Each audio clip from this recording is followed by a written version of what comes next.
Students, welcome to the new lecture of physics. I hope कि आप लोग ने पिछला लेक्चर को एक बार रिवाइज जरूर कर लिया होगा।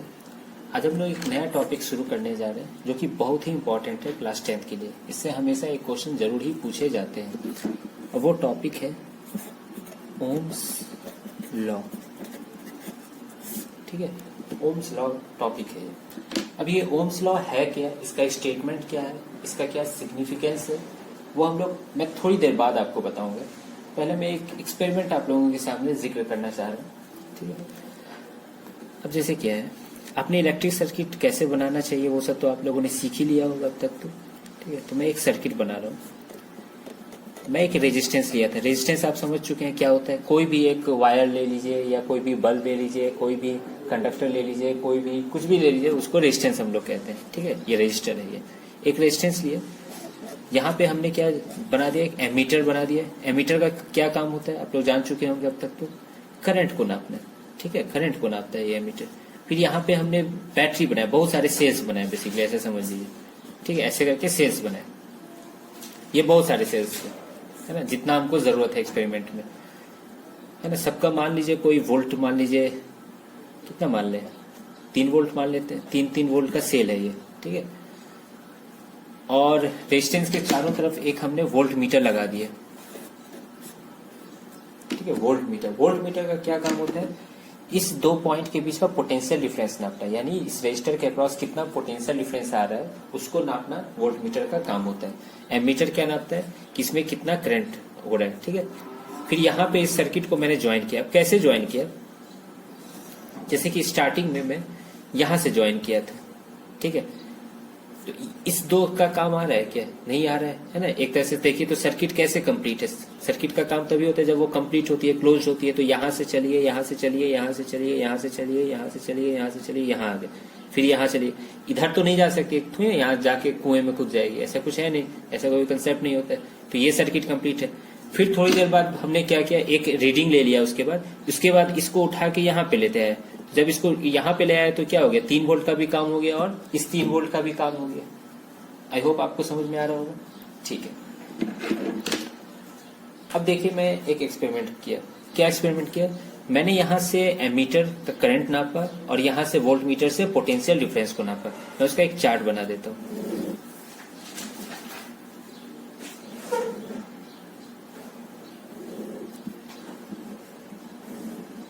यहां सीरियल नंबर में लिख देता हूं। ठीक है, यहां लिख देता हूं एमीटर या वोल्ट मीटर का रीडिंग लिख देता हूं। यहां पे लिख देता हूं एमीटर का रीडिंग। ठीक है, इसको हम लोग मान लेते हैं V है, इसको मान लेते हैं I है ना। V इसलिए माने क्योंकि वोल्ट मीटर पोटेंशियल डिफरेंस नापता है, एमीटर क्या नापता है, करंट नापता है। ठीक है, एक एक करके रीडिंग हम लोग देखते हैं क्या आया। पहला रीडिंग, पहला में जैसा कि आप देख सकते हैं यहाँ पे क्या है, 3 वोल्ट है। तो जब पहली बार यहाँ से इसको कनेक्ट किए थे इस बैटरी को, है ना, तो हमको है ना क्या कहता है, इस रेजिस्टेंस के चारों तरफ क्या मिल रहा था, पोटेंशियल डिफरेंस 3 वोल्ट मिल रहा था। ठीक है, जो यहाँ पे दे रहे थे वही यहाँ पे भी आ रहा था, 3 वोल्ट। ठीक है, तो उस टाइम हमने करंट का देखा वैल्यू। तो कुछ भी एक मान लेते हैं, क्या मान लिया जाए,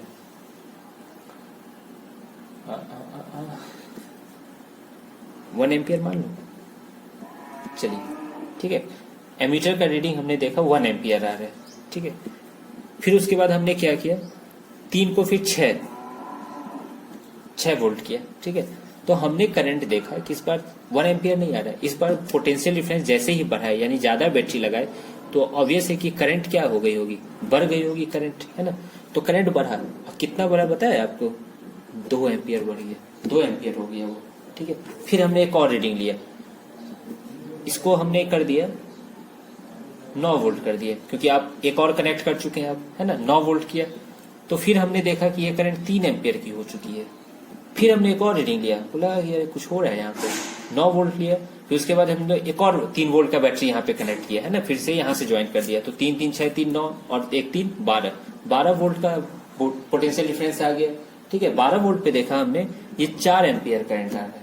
ठीक है, फिर हमने देखा यहाँ पे कुछ तो मतलब है ना एक यूनिटरी मेथड टाइप का चीज चल रहा है, मतलब कि एक चीज बढ़ रही है तो दूसरी चीज भी बढ़ रही है। जैसे कि देख सकते हैं वोल्ट मीटर पोटेंशियल डिफरेंस बढ़ रहा है तो करंट भी क्या हो रहा है, बढ़ रहा है।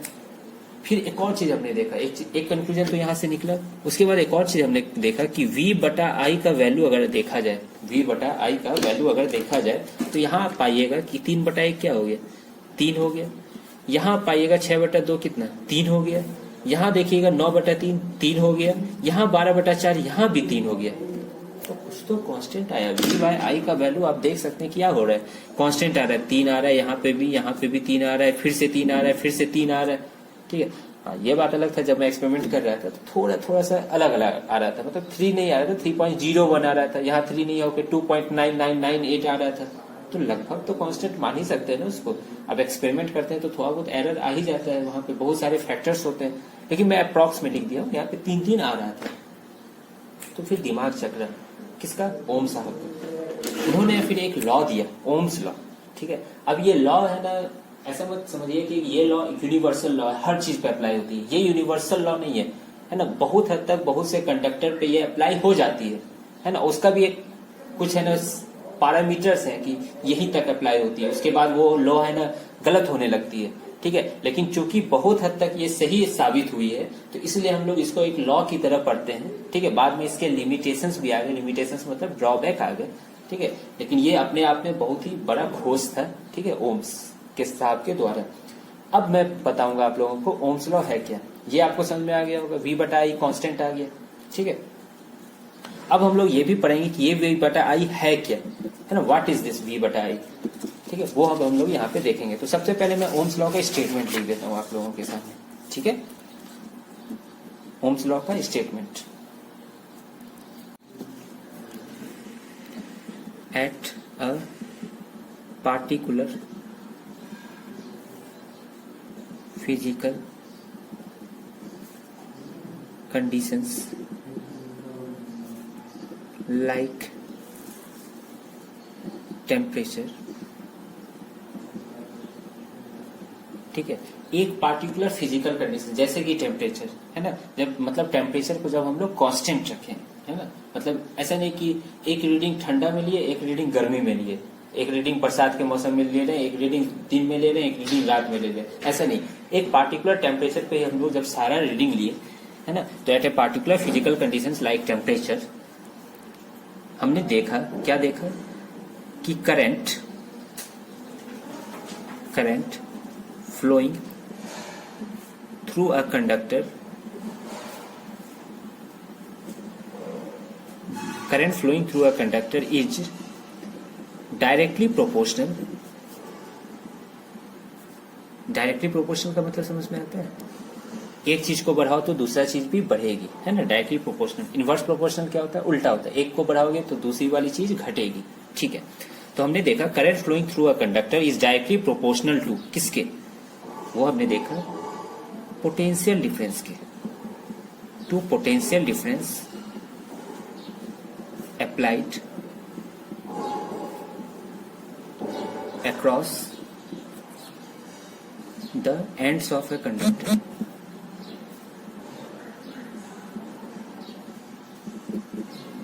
ठीक है, तो हमने देखा कि एक पार्टिकुलर फिजिकल कंडीशंस पे, है ना, जैसे कि टेम्परेचर एक एग्जांपल ले लिया गया, करंट जो होता है वो डायरेक्टली प्रोपोर्शनल होता है पोटेंशियल डिफरेंस के।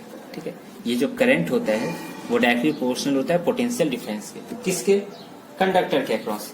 अब कंडक्टर है कौन, तो याद है जिसको हम लोग R से रिप्रेजेंट कर रहे थे, यही बेसिकली है क्या, ये एक तरह का कंडक्टर है। ठीक है, जैसे यहाँ बल्ब हो सकता है, पंखा हो सकता है, ये सब क्या है, बेसिकली कंडक्टर है। वहां पे बिजली आती है, उसका आना जाना होता है वहां पर। ठीक है, हाँ, लेकिन वो कुछ रेजिस्टेंस प्रोवाइड करती है ना, मतलब अपोज करती है, वो नहीं चाहती कि करंट मेरे तरफ से पास करे, है ना, वो अलग बात है, वो हम लोग बाद में पढ़ेंगे।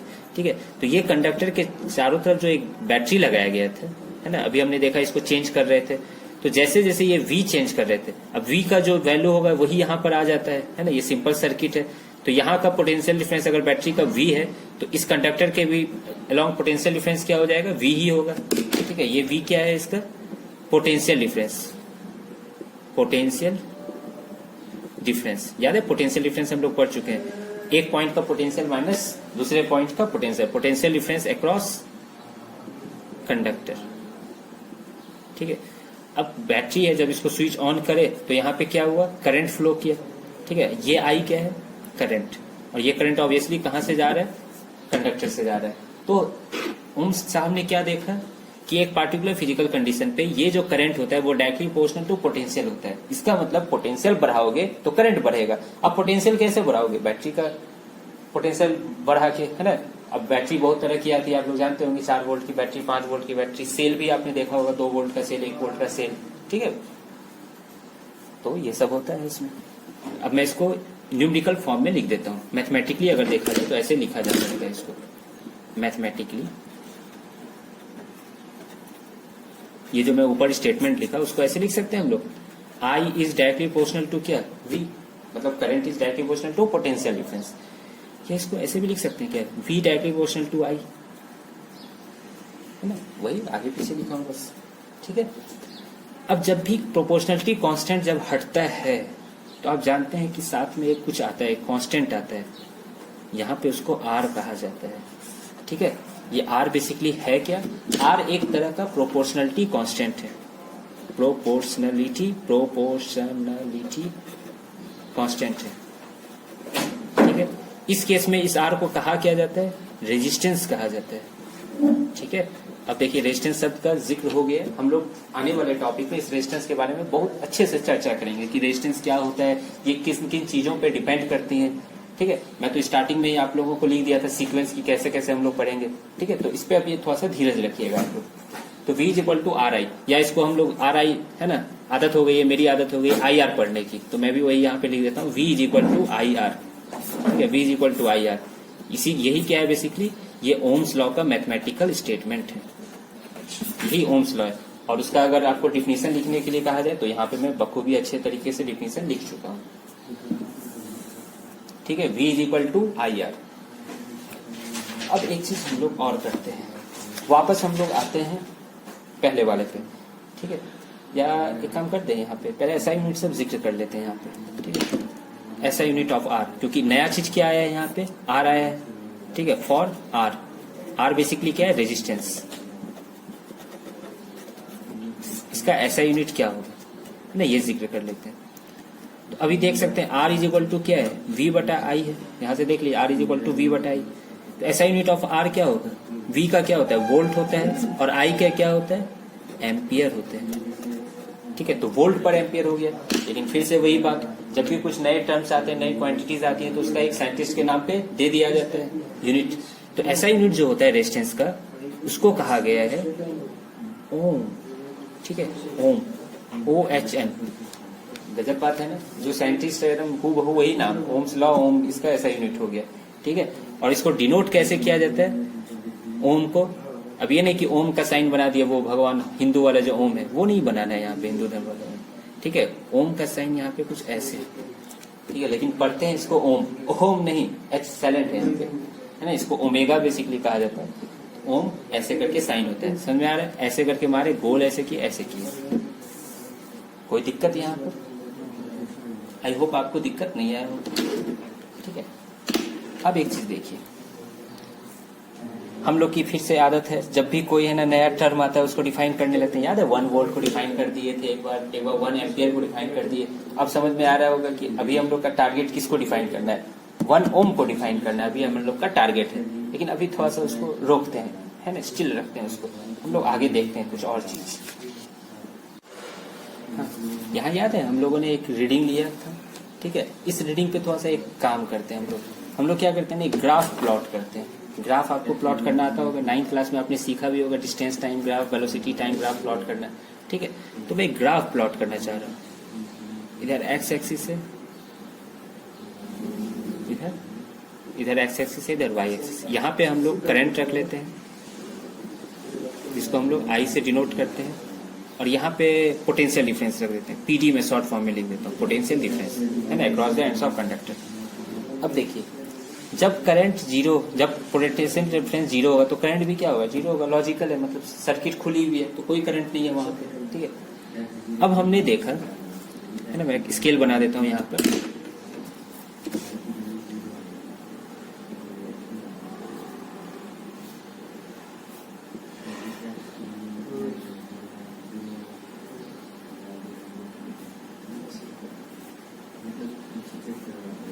स्केल बनाना तो आप लोग को आता होगा, ठीक है।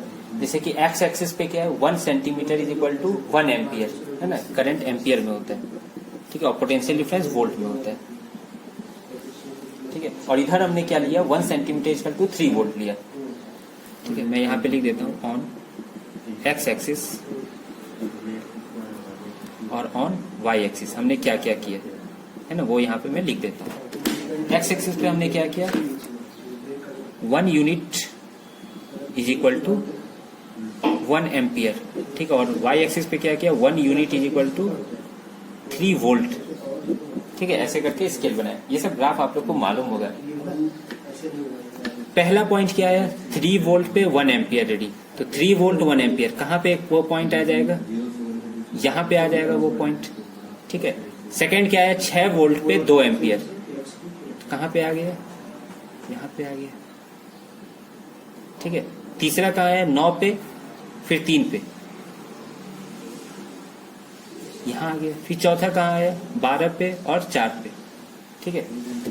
अब देखिए क्या है, जैसे कर्व बनाना होता है तो क्या करते हैं हम लोग, 2-3 पॉइंट निकालते हैं, उसको जोड़ देते हैं, है ना। तो हमने भी यहाँ पर वही किया, इसको जोड़ा। देखिए इसको मैं जोड़ता हूँ ऐसे करके, ऐसे करके, थोड़ा सा मेरा हाथ टेढ़ा हो गया। बेसिकली ये कैसा बना, स्ट्रेट लाइन बना। कैसा बनाइए, स्ट्रेट लाइन, ठीक है। स्ट्रेट लाइन बनाइए, यहाँ पे देख सकते हैं 12 पे देखिए 4 आ रहा है ना, सब कुछ आप बता सकते हैं। 5 पे कितना आने वाला था, 5 पे 21 वोल्ट पे आने वाला था, 15 पे आने वाला था, बहुत सही, ठीक है। तो यहाँ पे ऐसे करके बन गया। अब एक चीज है, इस ग्राफ का स्लोप क्या दे रहा है, slope of graph of V I, V I के ग्राफ का स्लोप क्या देता है, तो यहाँ पे बहुत अच्छा क्वेश्चन है। तो स्लोप कैसे दिया जाता है मालूम है आप लोग, y का देखते हैं और x का देखते हैं, उसको हम लोग डिवाइड करते हैं। कोई 2 पॉइंट ले लीजिए, जैसे कि मैं ये 2 पॉइंट ले रहा हूँ, ठीक है। यहाँ पे एक लाइन ऐसे ड्रॉ किया, यहाँ पे एक लाइन ऐसे करके ड्रॉ किया, तो ये दिस लेंथ बटा दिस लेंथ क्या होता है, स्लोप होता है। एक लाइन का स्लोप ऐसे ही लिखा जाता है, ठीक है। बाद में आप लोग पढ़िएगा 10th में, आने वाले टाइम में थीटा होता है, बेसिकली tan थीटा ही स्लोप होता है, ठीक है। अब tan थीटा आप लोग सुने नहीं होंगे, ट्रिग्नोमेट्री में पढ़ेंगे इसी साल, है ना। tan theta basically perpendicular by base होता है, ये tan थीटा होता है, वही स्लोप होता है। लेकिन खैर रहने दीजिए, यहाँ से समझते हैं हम लोग, है ना। दिस बटा दिस स्लोप होता है। याद है डिस्टेंस टाइम ग्राफ का स्लोप क्या देता था, वेलोसिटी। डिस्प्लेसमेंट टाइम ग्राफ का स्लोप वेलोसिटी देता था, वेलोसिटी टाइम ग्राफ का स्लोप क्या देता था, एक्सीलरेशन देता था। तो आप बखूबी वो सब चीजें वहां पर कर चुके होंगे। अब ये क्या है, चेंज इन पोटेंशियल डिफरेंस, जो कि कितना वैल्यू 9 - 6 कितना है, 3 वोल्ट है। मानते हो इस चीज को। ये चेंज इन करंट कितना हुआ यहाँ पे, 3 वोल्ट पोटेंशियल डिफरेंस के चेंज पे 1 एम्पियर करंट हुआ। तो यहाँ पे स्लोप देखिएगा तो क्या है, basically delta we by delta आई है ना। और ये स्लोप का वैल्यू कितना देखा जाए तो 3 वोल्ट बाय 1 एम्पियर, यानी कितना हो गया ये 3 वोल्ट पर एम्पियर। और वोल्ट पर एम्पियर क्या होता है, ओम होता है। अब यहाँ से दिमाग में आया, अरे ये तो 3 ओम है ना, अभी अभी आ रहा था, जो कि सबका कांस्टेंट वैल्यू आ रहा था। तो आप समझ में आ रहा है कि V बटा आई बेसिकली ये सब क्या है, ये सब रेजिस्टेंस ही है, ठीक है। ये V बटा आई क्या है, रेजिस्टेंस है ना। मैं यहाँ पे लिख दूं, अब ये रेजिस्टेंस है, R से जिसको डिनोट करते हैं हम लोग, ठीक है। तो slope of V I curve क्या देता है, इट गिव्स रेजिस्टेंस, जिसको हम लोग R से डिनोट करते हैं, और जिसका ऐसा यूनिट क्या होता है, ओम होता है, ठीक है। अब मैं एक ट्रिकी क्वेश्चन आपसे पूछूं यहाँ पर,